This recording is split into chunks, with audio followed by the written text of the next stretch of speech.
Hello everyone, আগের ভিডিওতে যেরকম বললাম আমরা মাঝখানে ব্রেকফাস্ট করতে নেমেছিলাম আর দেন বেরিয়ে পড়েছি আমাদের ডেস্টিনেশনে মানে লামাহাটা যাওয়ার জন্য। তো আমরা এখন পৌঁছে গেছি লামাহাটা। আর লামাহাটাতে এসে এই পাইন ফরেস্টটাতে আমরা এসেছিলাম। এখান থেকে নিচের ভিউটা এত সুন্দর লাগছিল। আর আমরা ফ্রেন্ডসরা মিলে ঠিক করি যে এই ফরেস্টের ওপরে একটা লেক আছে, সেখানে যাব। তো আমরা অনেক দূর ট্রেক করে উঠেছিলাম, বাট আলটিমেটলি আমরা লেকটা খুঁজেই পাইনি। দেন আমরা চলে গেছিলাম হোটেলে, আর হোটেলের রুম থেকে ছিল এইরকম একটা সুন্দর ভিউ। সন্ধেবেলায় বেরিয়েছিলাম একটু মেলে, টুকটাক সবারই কিছু না কিছু কেনার ছিল, তো সেগুলোই সবাই কিনছিল। কিন্তু বাইরে এত কুয়াশা ছিল যে আমরা বেশিক্ষণ আর বাইরে থাকতে পারিনি। তো ভাবলাম গ্লেনারিসে যাব। তো সবাই মিলে গিয়েছিলাম আমরা গ্লেনারিসে।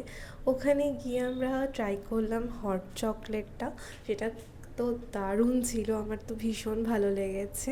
তো আজকে সারাদিনটা এভাবেই কাটলো। দেখা হচ্ছে নেক্সট ব্লগে।